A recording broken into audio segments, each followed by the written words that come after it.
Welcome back to the podcast on this Wednesday. As many of you know, I don't only produce this podcast, I also write books. And back in 2011, I was honored to write my very first book called Lit on the topic of book reading, one of my passions, and answering the questions, why do we read books anyways, and how can we read them better, things like that.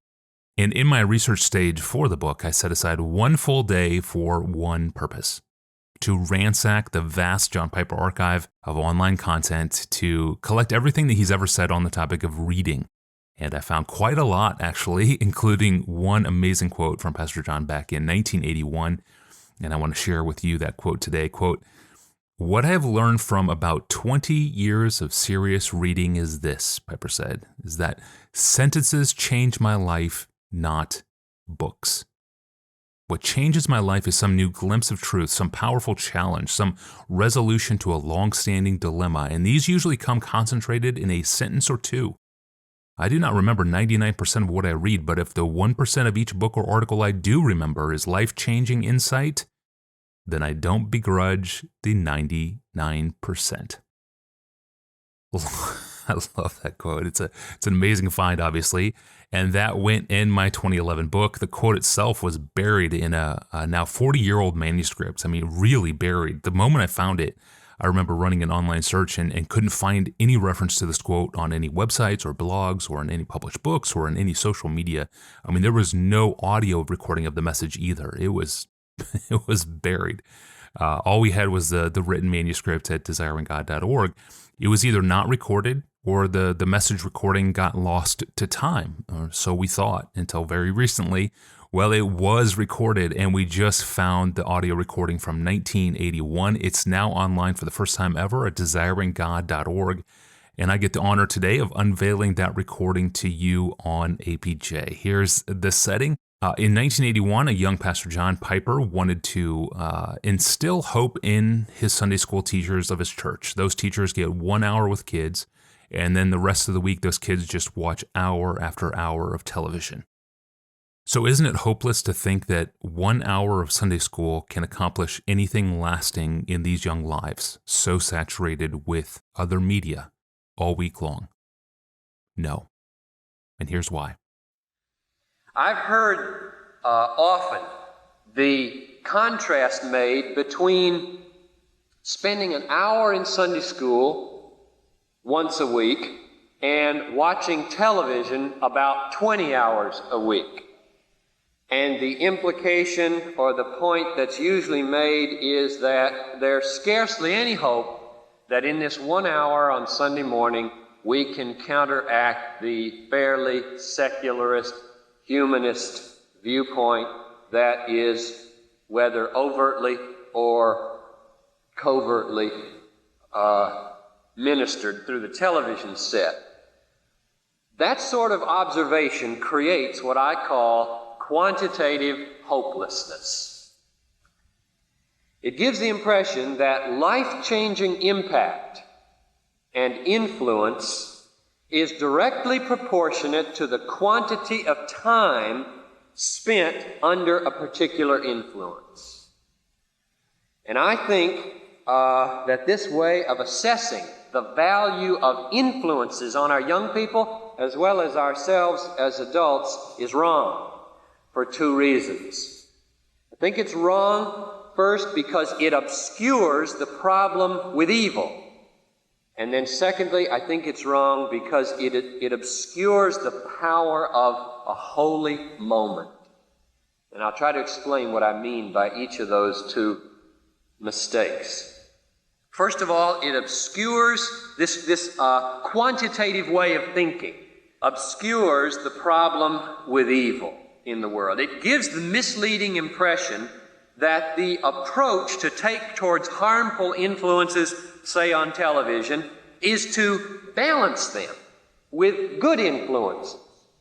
That seems to be the approach. And so it assumes that the best or the only way to counteract the hours which we spend being entertained by the world and being taught to love the world is to spend a corresponding quantity of time being entertained or taught by God or God's people, so as to balance out the evil influences. And the underlying assumption to that assumption seems to be that either it's okay or inevitable that our kids or ourselves will, in fact, entertain ourselves with secularist TV programs or unedifying TV programs. I don't think either of those is the case. I don't think it's inevitable, and I don't think it's okay. First of all, I don't think it's okay to entertain ourselves with what we would judge to be unedifying TV programs. Paul taught that we ought to do only those things which build up rather than tear down. And I have the feeling that many people in the church don't assess right and wrong on that continuum. They ask, oh, there's nothing wrong here. They're not doing anything wrong. When really what they ought to be saying is it edifying, building me up, making me a better Christian, a better person? Because Paul seemed to think that that's what the goal or the aim of all of life should be, not just finding those things that we can judge to be not very harmful. I would say that it's true that most TV programs are not edifying. The few that I see, when I see them, don't seem to me to be the kind that would leave me at the end of the program rejoicing more in God, being more inclined to obey Him, feeling stronger affection for Christ, more zealous to do good. They just don't. Now, the second reason why I think it's wrong just to assess Sunday school quantitatively and say, well, 1 hour, what's 1 hour of Sunday school against 20 hours of TV or school or whatever. The second reason that's a problem, and we ought not to use it, is because it either overlooks or obscures the value of a holy moment. And what I have in mind here is tremendously encouraging for teachers, but all those involved in any kind of counsel or advice or ministry of any sort. I think it includes all of us. This holy moment is what I would call the immeasurable moment. What the quantitative approach overlooks or obscures is the lasting, transforming power of an insight. An insight that can come in a moment and change a life forever. That's what I mean by the immeasurable moment. The impact of a given moment because of a word spoken can be all out of proportion to the amount of time it takes to do it. What I've learned from about 20 years of serious reading, I say 20, it hasn't been quite 20, that takes me back to 15 years old. I didn't start to read till I was about 17. I hated to read until I was in a junior in high school. So I started reading seriously, though. I got real serious about reading, and I've been serious about reading ever since. So there's been about 20 years I've been reading. And what I have learned is this.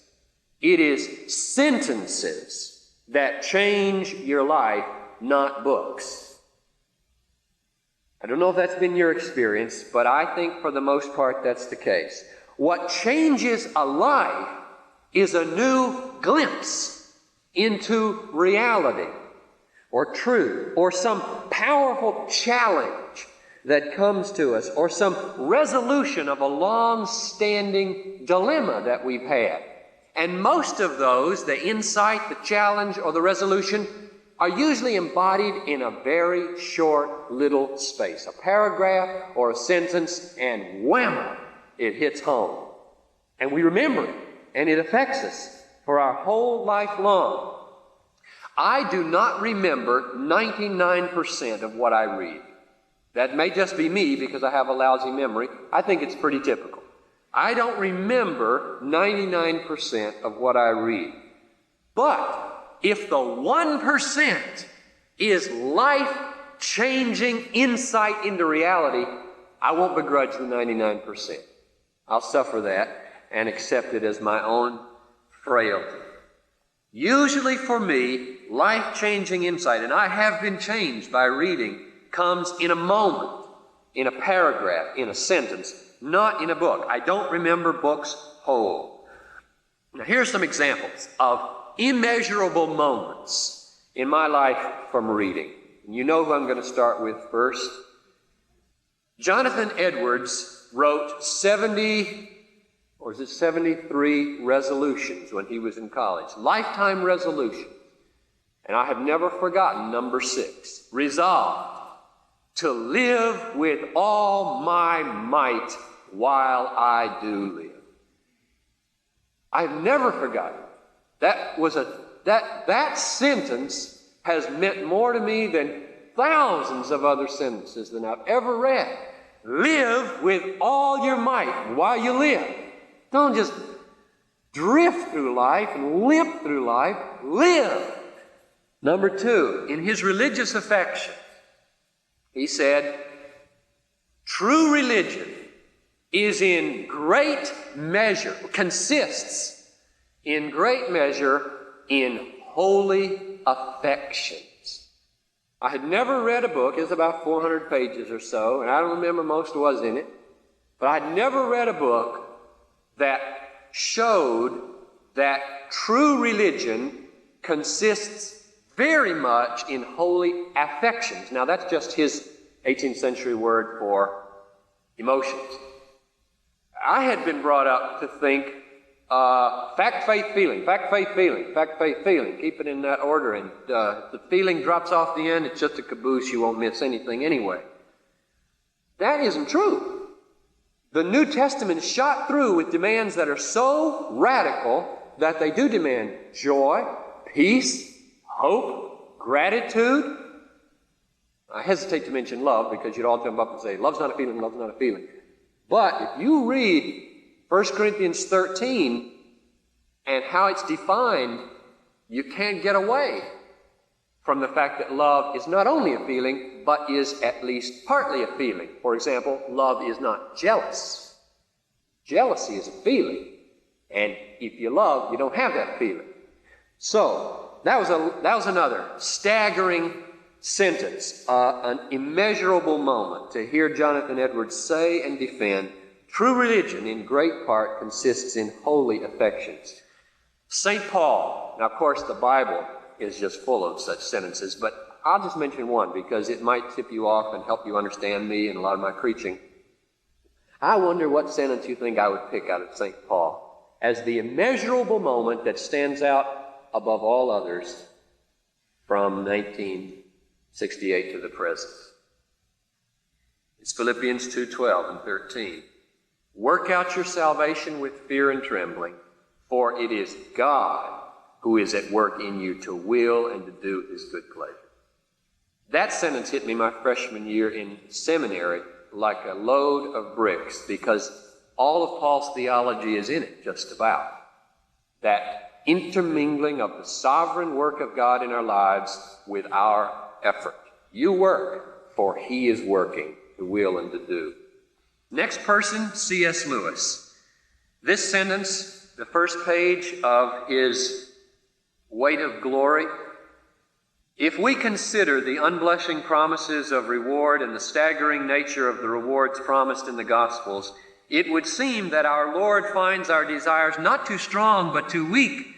We are half-hearted creatures fooling about with drink and sex and ambition when infinite joy is offered us like an ignorant child who wants to go on making mud pies in the slum because he cannot imagine what is meant by the offer of a holiday at the sea. We are far too easily pleased. And that sentence, along with several others, converted me into being what I've called a Christian hedonist, namely, that what Jesus wants from us is not the cessation of the desire to be happy, but the heightening of the desire to be happy until it's so intense we won't be satisfied with anything but God as the fulfillment of our joy. Then, finally, on reading St. Augustine, 2 sentences from the Confessions. I first read the Confessions of Augustine as a sophomore in college, I think. It was in Western World Literature, and I can't remember when I took that course, but my first or second year in college, and 2 sentences have shaped me very greatly. One, I have no hope at all but in the great mercy, in thy great mercy, grant what thou commandest and command what thou wilt. Grant what thou commandest and command what thou wilt. It's really the same as Philippians 2:12 and 13, but stated very, very powerfully. The impact it had was to show me that the book I was reading at the time, Joseph Fletcher's Situation Ethics, was wrong, because Fletcher argued love cannot involve feelings because it's commanded. You can't command emotions, therefore love must be an action, and therefore it doesn't involve any feelings. That's not right. There's a theological mistake in Fletcher's argument, namely the assumption that God can't command what we can't give without His help. But He can command what we can't give without His help, because He can give the help. And Augustine says, grant what thou commandest and command what thou wilt. The context in the Confessions was sexual continency. Augustine was a raunchy man. He was very polluted sexually before he became a Christian. And after he became a Christian, his problem with sexual temptation did not end. And he was talking about sexual continency, containing himself and not being illicit in his sexual relations. And he said, I cannot do it. Grant what thou commandest, then command what thou wilt.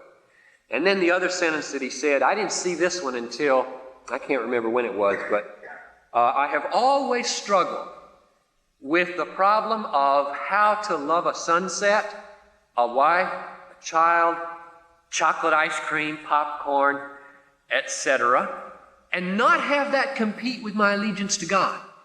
I don't know if you've ever struggled with that. How can you stand before a beautiful painting or a sunset and say, that is beautiful, I love it, and not have God look down and say, hey, you're supposed to love me, not that. And here's what Augustine said. For he loves thee too little, who loves anything together with thee, which he loves not for thy sake. That was an immeasurable moment when I read that sentence. He loves thee too little, who loves anything together with thee, that he loves not for thy sake. That bears a lot of pondering, doesn't it? We can love people, things, sunsets, food, for Jesus' sake. That's the end of my list. It could go on and on and on. The point is, life-changing moments come in sentences and paragraphs, not in long, long remembrances of whole books. Lights go on, our hearts are strangely warm, and experience comes of an immeasurable moment, and we are changed decisively. Amazing. I love the testimony of life-changing sentences. The immeasurable moment. The immeasurable moment. I just shared most of the whole recording, but if you want to hear the whole thing, you can find it now online for the first time at desiringgod.org. Piper delivered it to his Sunday school teachers on July 13th, 1981, in a message titled Quantitative Hopelessness and the Immeasurable Moment. And a big shout out to John Osborne and Nathan Olson, two DG staff members who find and get these lost recordings online for us. Well done to you, John and Nathan. Thank you for your work. Friday, we return to address another mature theme, particularly the topic of sexual sin. It's a heavy episode. I'm your host, Tony Reinke. We're rejoined in studio with Pastor John then. We'll see you Friday.